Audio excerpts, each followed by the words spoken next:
올해 갑진년 새해가 되고 오늘 6일이죠. 7일 7일 맞네. 네. 갑진년은 어찌해야 합니까? 여러분? 갑진년은 어떻게 살아야 합니까? 어떻게 살아야 되겠습니까? 잘 살아야 되겠어요? 값지게 살아야 합니다. 갑진년은 아주 값지게 한순간 한순간을 아주 값지게 사십시오. 행복하게 살고 풍요롭게 살고 돈이 아주 벼락부자가 되는 것도 뭐 나쁜 것이 아닐 것 같지만은 하루하루를 값지게 사는 것이야말로 이 세상에 나서 이 찬란한 햇빛 아래에 또 운 좋고 날 좋으면 이렇게 눈도 하얗게 내리고 또 이 대한민국의 수도 서울인 이 서울 한복판에 서울의 오아시스인 이 조계사 이 법도량에 와서 이렇게 부처님께 엎드려 기도하고 이렇게 숨을 들이쉬고 내쉴 수 있다는 것 자체가 다른 특별한 어떤 횡재수를 만나지 않더라도 이것 자체로서 얼마나 가슴 벅차게 감격스럽고 행복한지 이것을 아는 것이야말로 그래서 그것을 알고 한순간 한순간을 값지게 살아가는 것이야말로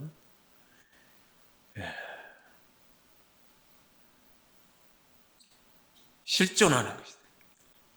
실제 살아있는 자의 복이요. 와, 기쁨이다. 이렇게 생각이 듭니다. 저는 이렇게 시간을 이렇게 교착점을 지날 때 새해가 되고 또 새날이 되고 오늘 또한 새날을 이렇게 맞이할 때마다 느끼는 것이 하루살이는 어떨까 생각이 꼭 돼요. 하루살이 한번 따라해 볼까요? 하루살이. 네, 하루살이. 입에 한번 이렇게 발음해 보세요. 하루살이. 네. 나는 하루살이다.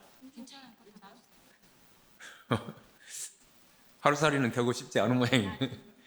다시 한번 따라하겠습니다. 나는 하루살이다. 나는 하루살이다. 예, 이렇게 분명한 어조로 말씀하십시오. 나는 하루살입니다. 여러분들은 자신을 어떻게 생각할지 모르나 제가 보기에는 하루살입니다. 저도 하루살이고요. 우주의 시간 속에서 인간의 100년을 산다고 할지라도 그 시간은 잠깐 눈 깜빡할 순간에 지나가는 하루살입니다. 이 틀림없는 이것을 여러분들 늘 생각을 하고 살면은 여러분 한순간 한순간이 얼마나 소중하고 복되고 귀한 건 줄을 아시고 값지게 살 수 있습니다. 하루살이는 오전 나절에 죽으면은 요절이죠. 하루살이가 오전에 죽으면은 요절이에요. 저녁 나절에 죽으면은 장수한 거죠. 이렇게 시간이 어떤가 이렇게 내가 누리고 있는 아무렇지도 않게 그냥 어제 오늘 내일 이게 변화 없이 감동 없이 그냥 그렇게 시간에 콕 깨어서 이렇게 흘러가지 말고 순간순간을 이렇게 지극히 엄중하게 이렇게 인식하면서 이렇게 살아가는 것이야말로 그 사람의 시간은 그야말로 진실되고 지극한 정성으로 점철되기 때문에 부처님과 보살님들이 가피 안 하고 복을 내리지 않을 수가 없어요. 그렇게 사는 자는 부처님께서 따로 돌보지 않더라도 그 사람의 삶 자체가 그 자체가 빛나고 아름답습니다. 그래서 여러분들 새해에 정말 그 부처님 참 행복자가 부처님. 지혜와 복덕을 만족하잖아요. 지혜를 만족하셨기 때문에 시간을 분명히 인식하고 복을 만족하셨기 때문에 그 모든 순간순간에 다가오는 모든 것들을 충분히 이렇게 즐기고 행복합니다. 우리 부처님의 제자인 불자들은 부처님과 똑같이 그렇게 행복을 누려야 합니다. 그러지 못하고 있으면 지금 불자로서 제대로 살고 있지 못하다 하는 것이 아닌가 생각이 됩니다. 오늘 스님이 여러분들께 그 말씀을 할 거는 제가 전에 말씀드린 대로 특별히 말씀드릴 것이 없기 때문에 이 부처님께 우리가 나아가서는 우리가 어떻게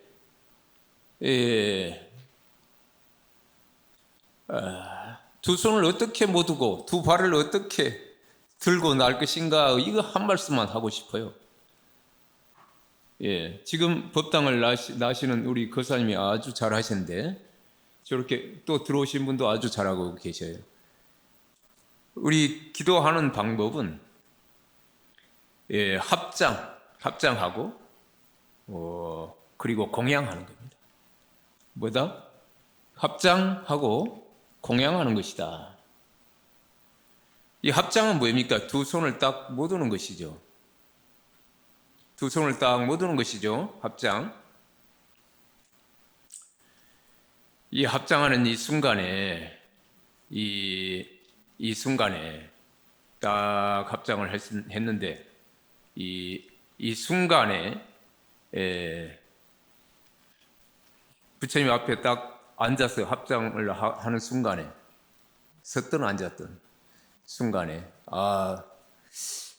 오늘 아침에 나오기 전에 뭘 어찌 했어야 하는데, 지나온 시간에 뭘 어찌 했어야 하는데 이 생각을 하고, 이때 집에 가서 뭐 어찌 하는데, 이렇게 생각이 이렇게 두 가지로 들 수가 있어요. 그럼 이 아침에 생각을 하는 것은 과거에 사로잡힌 생각이고, 오후를 생각하는 사람은 미래에 사로잡힌 거지. 우리 사로잡혔다 하잖아요. 사로잡혔다는 거예요. 적의 포로가 되면 사로잡힌 거잖아요. 육신이 그대로 있으니까 내가 자유로운 것 같지만 정신이 현재에 있지 않으면 사로잡힌 거예요. 돈에 사로잡히고 그런 잡된 망상에 사로잡힌 거예요. 우리가 사로잡히지 않고 자유인이 되려면 현재에 우리가 깨어 있어야 돼요. 현재가 이 법당 안에서 달콤하고 그런 특별한 무엇을 누가 나에게 던져주지 않는다 하더라도 이 현재에 부처님과 마주하고 있는 이 순간에 여기에 충분히 지극한 마음으로 이렇게 앉아있으면 그 어떤 것에도 그 어떤 부족함이 없잖아요. 이렇게 딱 현재에 딱 깨어있는 것이 바로 이 합장하는 마음. 늘 합장을 하고 법당에 들어갈 때 합장을 하고 나갈 때 합장을 하고 또 부처님께 이 집에 옛날에 우리 예경할 때도 어른들 이렇게 뵐 때도 그렇잖아요. 그와 마찬가지로 죽은 자의 제사 지내는 것도 마찬가지고 그렇게 산 자와 똑같이 하는 거고 부처님께 예경을 하는 것도 마찬가지입니다. 똑같이 그렇게 하는 겁니다. 그럼 우리가 이제 무엇이 있기 때문에 이런 것을 하잖아요. 그럼 있는 것은 뭐입니까 도대체? 있는 건 우리 눈에 보이는 것이 있는 건가요? 눈에 보이는 거 있는 거죠. 또 눈에 안 보이는 것은 없는 건가요? 있어요, 없어요?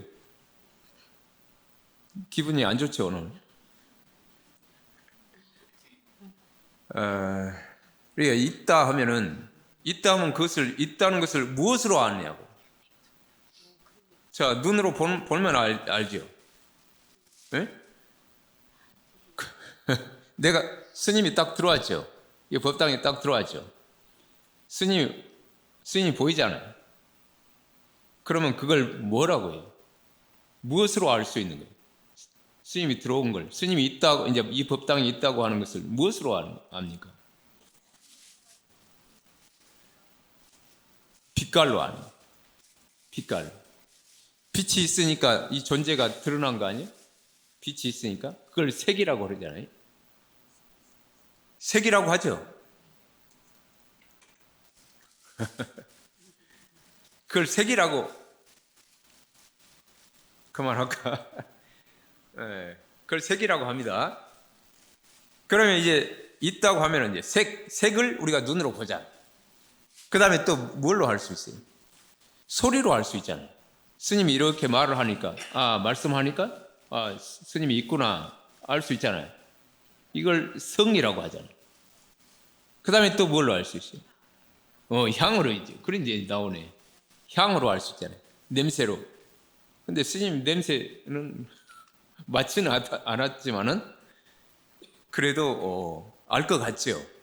이렇게, 이제 무언가 존재를 감지하는 방식이, 있다고 확인하는 방식이, 존재를 확인하는 형태가 이렇다 말이에요. 자, 그 다음에 향이 있고, 그 다음에 뭘로 하는 거예요? 스님, 저를 이렇게, 여러분들이 스님을 맛봤나요? 미는 맛보는 거잖아요. 맛봤어요? 못 봤어요? 스님 맛을 봤잖아요. 스님이 어떤 맛인지 이렇게 좀 맛이 안 느껴집니까?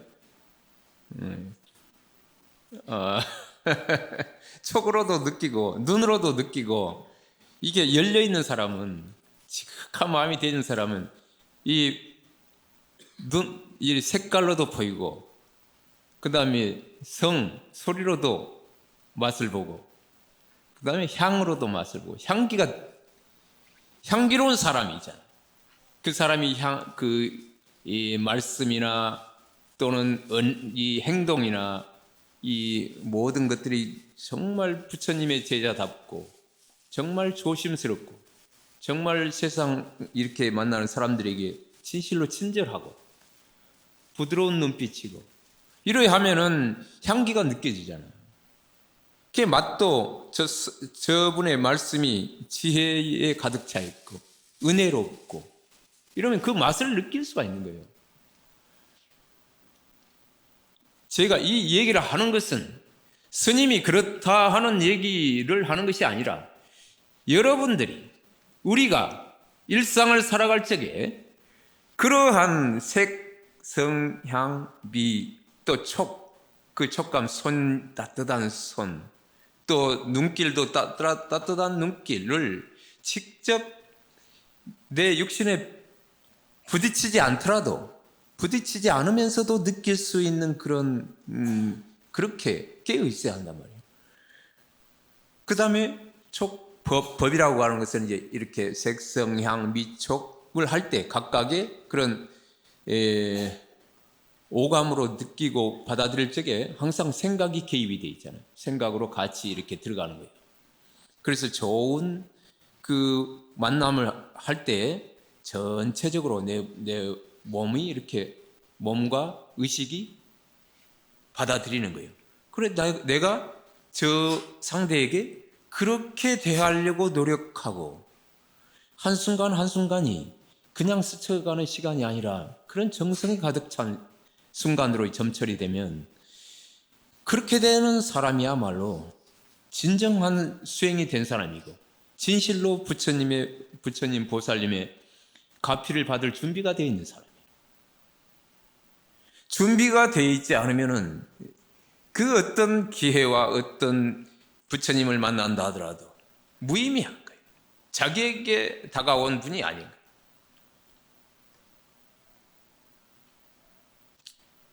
준비에 실패한 자는 실패를 준비한 자다 그런 말이 있습니다. 자, 한번 따라 해보겠습니다. 준비에 실패한 자는 실패를 준비한 자다. 네. 자, 준비가 안 된 사람은 어떠한 경우에도 복받지 못한다 이 말이에요. 복받기는커녕 불운을 당할 수 있어요. 재앙을 만날 수가 있어요. 자, 준비가 안 된 사람이 어떤 굉장히 중요한 어떤 소임을 받았다. 가령 아무런 준비 안 된 사람이 대통령이 되었다. 어떻게 될까요? 자기도 망하고 나라도 망할 거예요. 재앙이잖아. 준비가 되어 있을 때 대통령이 되면은 자기도 명예롭고 빛나고 영광스럽고 나라도 번영하고 복되고 이렇게 되잖아요.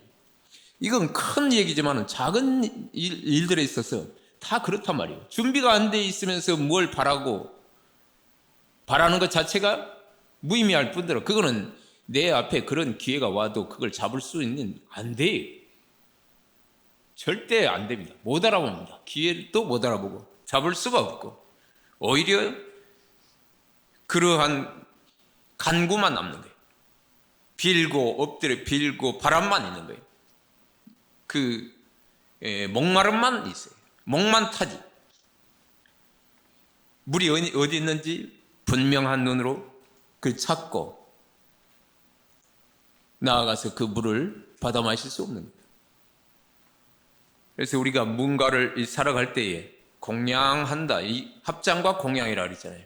합장이라고 하는 것은 내가 현재에 실제 하는 것을 두 발과 두 손과 사지 육신 그리고 이 눈으로 바라보면서 분명한 눈빛으로 분명히 갈 바를 알고 찾아가는 것이고 공양은 뭡니까?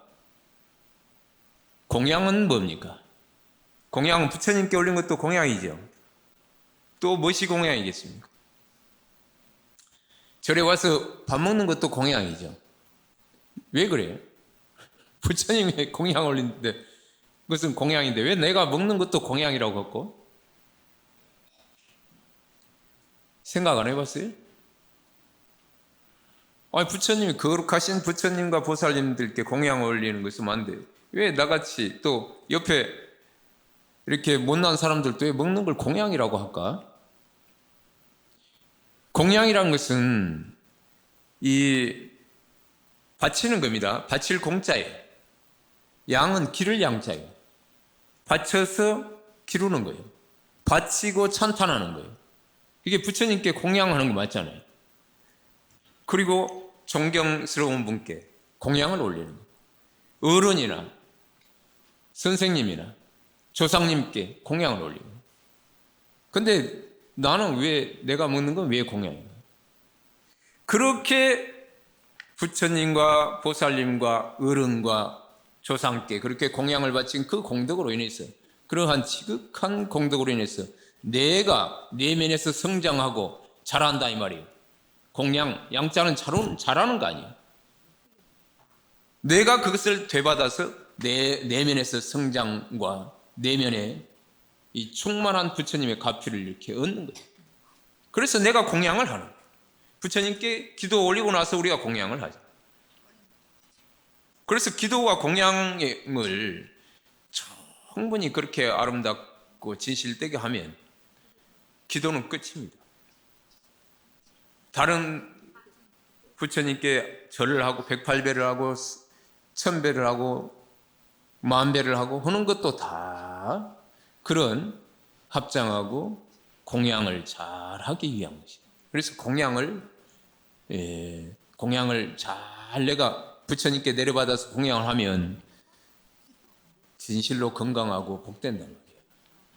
그런 마음으로 이 일체 생활에 나가서 살 때에도 집에 돌아가서 사실 적에도 가족들과 공양을 나눈단 말이에요. 공양을. 공양을 신랑 부처님께 공양을 바치고 마누라님께 공양을 바치고 이렇게 공양을 올려보세요. 부처님께만 이 공양 올리고 집에서 살아있는 부처님께 공양을 올리지 못하는 사람은 그거는 불교를 거꾸로 인식하는 거예요. 불교는 거짓 없는 말씀이에요. 실제 구체적인 삶 속에서 그것이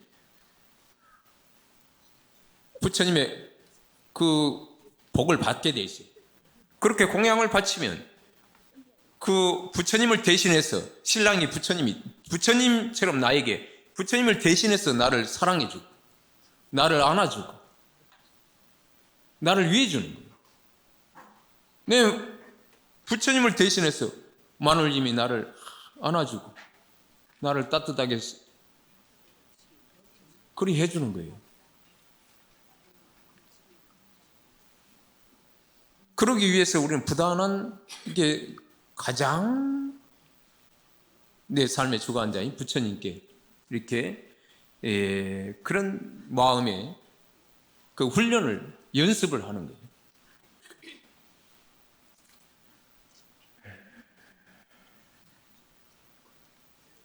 내가 이렇게 하면은 상대가 하고 이런 것을 이제 액션하고 리액션을 받고 상대가 액션을 하면 내가 리액션을 잘 하고 이런 것이 이제 살아가는 중생들이 살아가는 삶의 방식이죠. 그래서 공양계 여러분 공양계 다 외울 줄 알아요? 공양계 외울 줄 압니까? 자 합장하겠습니다. 거룩한 삼보에 기여하며 이 음식을 받습니다.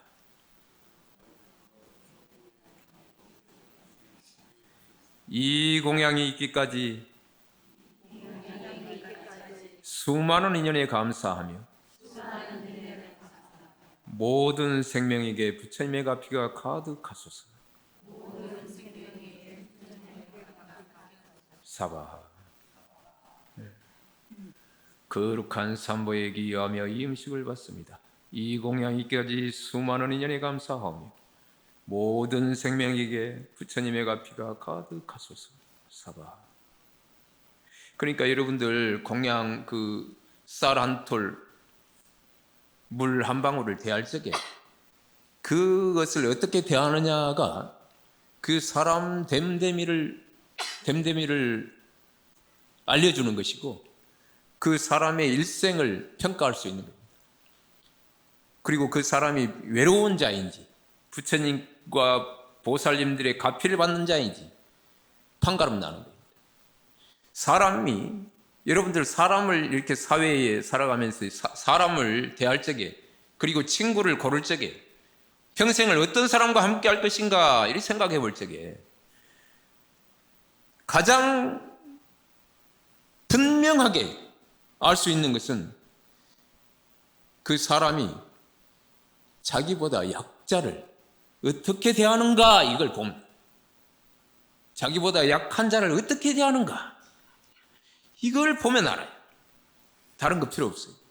여러분들 제가 이 신도님들과 이렇게 공양을 가는 경우도 있고 사람들 이렇게 또 스님들과 함께 가는 경우도 있고 어떤 경우에 보면 어떤 분들은 그 공양하면서 그 서빙하는 분들에게 아주 함부로 대하는 사람이 있어요. 평소에는 깜짝 놀라요. 평소에는 허리가 부러지게 막 절하고 막 스님한테 이래 하는데 그래서 공양청에서 같이 이제 거사님이었는데 공양을 청해서 같이 그래 이제 어려운 시간을 이렇게 한번 잡아서 같이 공양을 갔는데 그 서빙할 사람이 야야야 이리 와봐.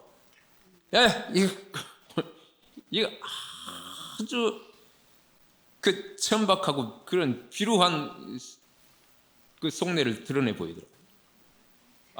이 사람은 아니구나. 딱 보이는 겁니다. 이 약한 사람을 바라보고 저가 얼마나 어려운 처지에서 저렇게 또 내가 비록 비용은 지불한다 하더라도 저 사람은 어떤 공공한 입장에서 또 어떤 처지에서건 또 나를 위해서 내가 비용을 지불했다 하더라도 나를 위해서 저렇게 공양을 바친데 내가 참 돈 내고 먹는 음식이라 할지라도 저 음식을 내가 밭에 가서 일고 가지고 저 쌀을 나겠어요? 채소를 저기 하겠어요? 다 농부들이 봄부터 여름, 가을까지 이렇게 수백, 수천 번 이렇게 전답에 드나거리면서 그렇게 땀 바치고 온 그 살갗을 그 여름 태양 그 폭염에 그렇게 해서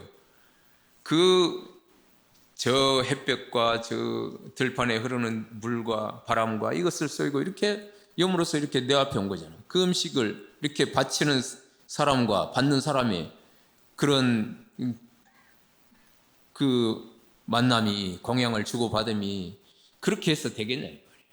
그리고 그 사람을 그렇게 대해서 되겠냐. 자기 삶을 좀 돌아보고 이러면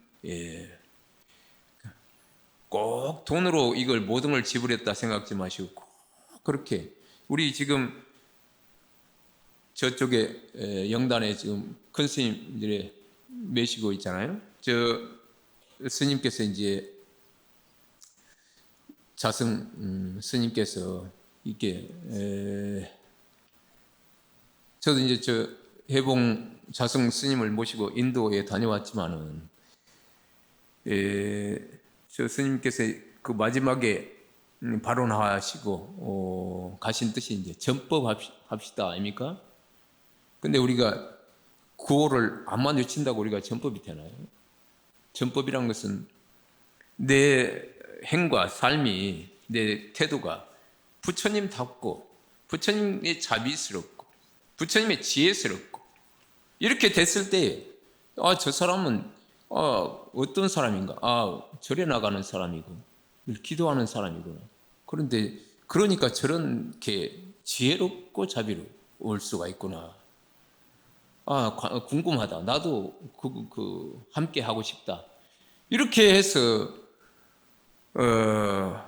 이렇게 해서 그들을 부처님의 법으로 이끌어야지. 그게 전법이지. 뭔 구호를 하고 뭔 짓을 해가지고 그게 전법이 되겠습니까? 자기 스스로도 아무런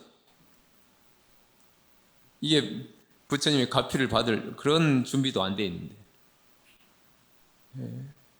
그래서 우리가 오늘 제가 여러분들께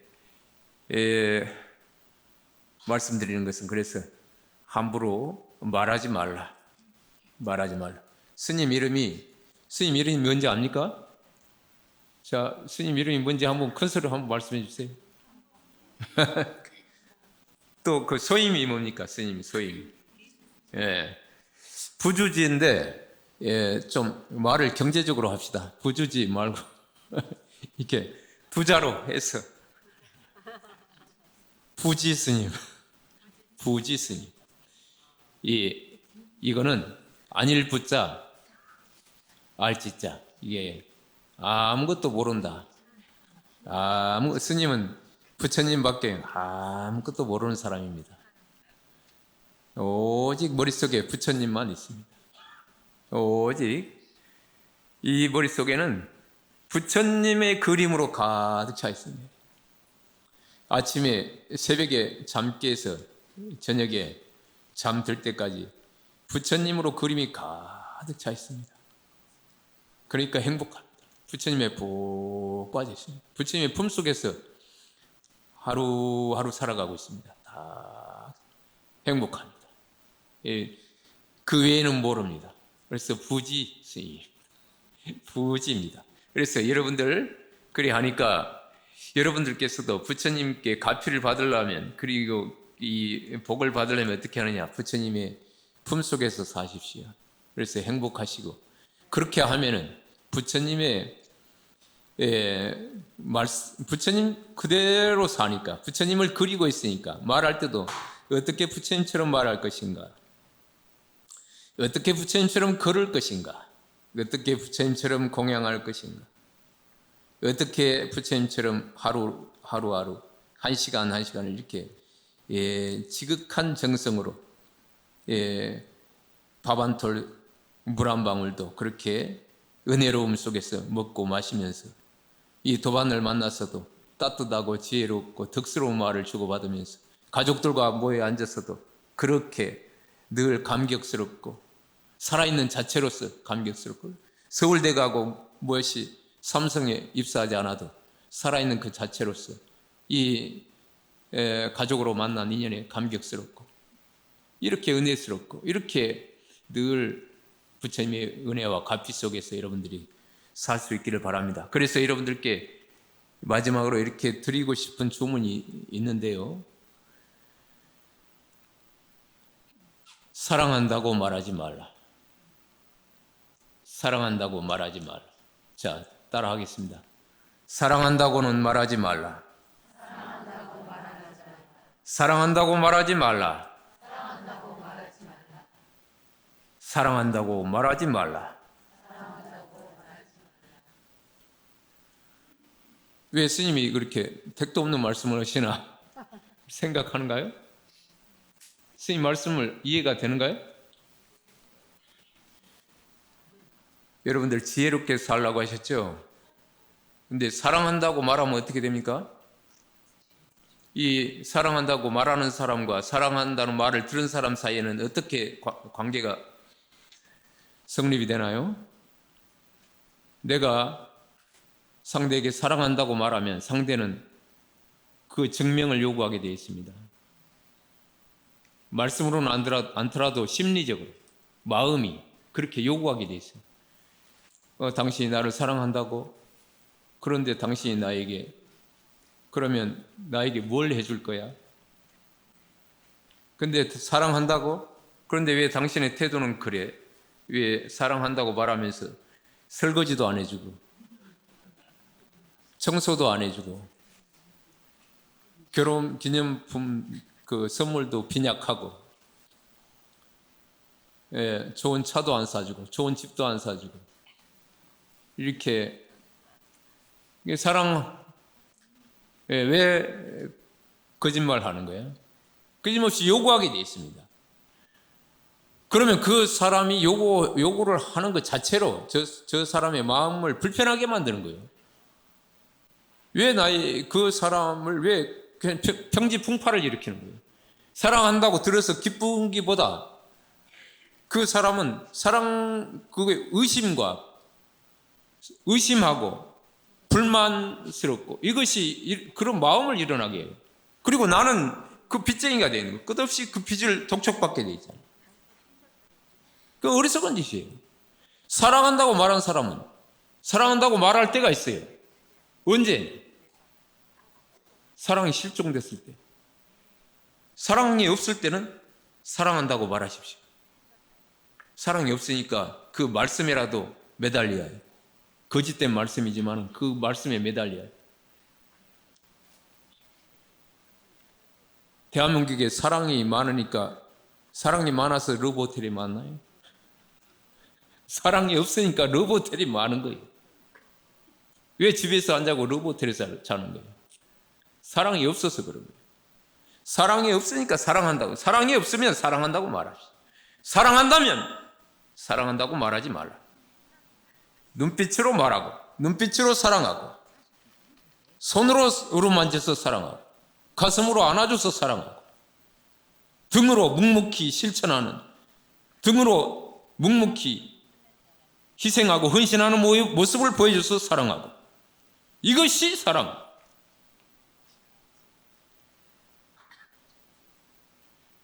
불자는 분명하게 그 언과 행이 분명히 일치돼야 돼요.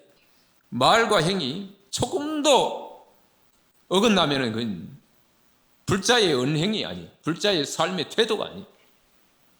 거짓이.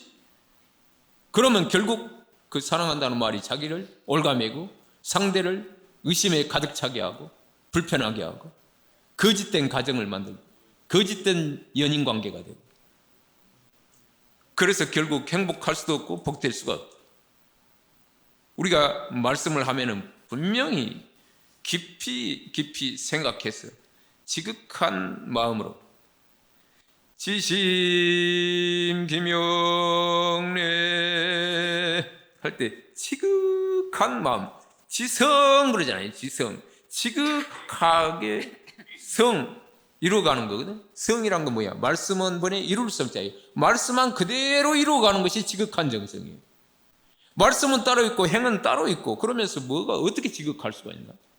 어떻게 성취가 있을 수 있나? 말씀만 그대로 해야 돼요. 그러려면 말씀을 분명하게 벼루어야 돼요. 말씀을 머릿속에서 벼루어야 해요. 내가 이 말을 뱉어서 그 말을 감당할 수 있나?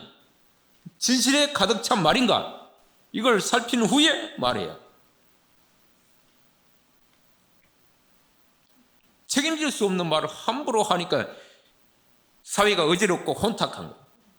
책임지지도 못한 말, 분명하지도 않은 말, 어디서 주워들은 말, 이걸 그냥 함부로 내뱉으니까 시끄럽고 혼란스럽고 자기 스스로도 혼란스러워. 내가 무슨 말을 했지? 이게 뭔 소리를 한 거야? 내가 그러니까 성찰이 안 돼. 내가 하루 종일 무슨 말을 했는지 주워 담을 수도 없지만은 그게 뭔 말을 했는지 기록을 하고 복기를 안 하니까, 이렇게 뭘 했는지 성찰이 없으니까, 하루를 마칠 적에 성찰이 없으니까 그 하루가 완결되지 않은 거예요. 그러한 삶이 다시 반복되고, 그러니까 비루한 삶이 된 거예요. 그 중생이 계속 그렇게 비루하고 저급한 삶이 계속되고, 깊이 나가지 못하고 높이 향상하지 못하니까. 언어라는 것이, 그래서 스님이 처음에 내가 말씀하는 것을 참으로 두렵게 여기고, 말을 사실은 내가 합장하고 공양하고 이 말씀만 하고 나 딱 일어나려고 했는데, 오늘 귀한 시간에 또 이 말씀을 또, 이게 그래서 입을 함부로 열면 안 되는 것이, 한번 열면 또 말이 이렇게 길어지는데, 여러분들 이 말씀은 정말 귀한 말씀입니다. 제가 이 요즘 보니까 트렌드가 뭐 사랑한다면 표현해야 한다, 뭐 말해야 한다 이러는데, 표현해야 한다는 말은 맞지. 근데 왜 그 표현을 말로 하냐고. 그 값싼 립 서비스로 하냐. 표현을 눈빛으로 하세요. 손으로 하고 가슴으로 안아주고 등으로 하라만. 그게 진실한 언어예요. 그거 진실한 언어예요. 입으로 하는 것은 진실하지 못하기가 쉬워요. 함부로 새치 혓바닥을 함부로 눌리니까 이게 구화지문이라고 그래요. 이 입이라고 하는 것은 화가 들어오는 문이다 이 말이에요. 얼마나 무서운 것인가를, 입이 얼마나 무서운 것인가를 우리가 명심해야 할 것이다. 스님이 깊이 생각하고 늘 이렇게 부처님 앞에서 살아가면서 스님이 깨우친 한마디입니다. 사랑한다고는 결코 말하지 말라. 그리고 그 다음에 이렇게 하다 보면 어떤 것이 쌓이냐면 속에 내공이 쌓이는 거예요. 내가 사랑한다는 것이, 작은 사랑하고 싶은 마음이, 사랑스러운 상대에 대한 그런 마음이 이렇게 조금 났는데 이걸 확 내뱉어버리면 바로 허전해져 버려요.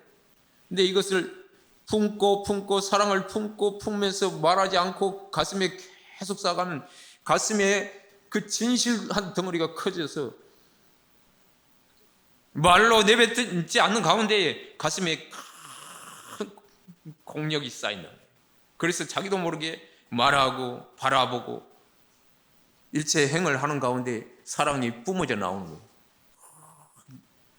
진실한 것은 그렇게 뿜어져 나오는 거예요. 그게 바로 향기고, 그게 바로 소리고 성이고, 그게 바로 색깔이고 맛이고.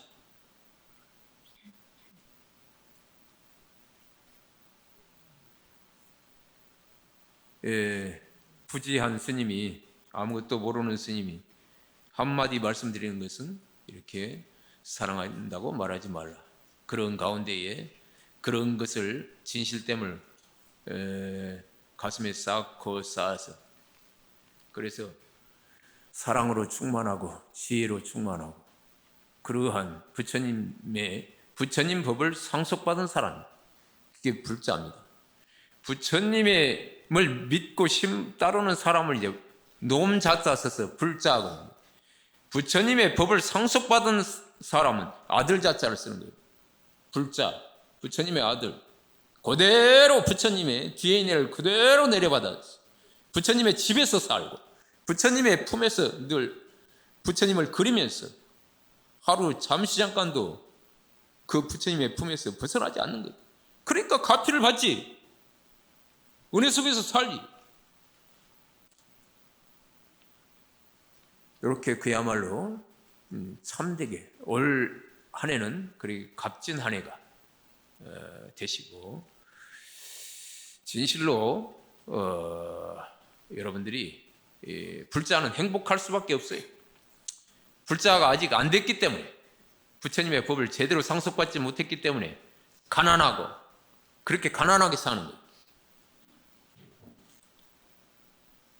부처님의 제자는, 부처님의 아들은 부자입니다. 나누지 못한 자는 그 금덩어리 천금 만금을 가졌어도 그건 가난한 자입니다. 한 푼도 나눌 수가 없기 때문에. 아무것도 안 가졌어도 눈빛과 따뜻한 손길로, 뜨거운 가슴으로 온 세상을 품어 안을 수 있기 때문에 그 사람은 땡전 한 푼 안 가졌어도 그 사람은 부자입니다. 여러분들 올 한 해 부자로 사시고 행복하게 부처님의 품 안에서 거하시는 그런 한순간 한순간도 부처님의 집에서 가출하지 않으시기를, 그래서 따뜻하고 복되며 행복하기를 그렇게 비름하지 않습니다.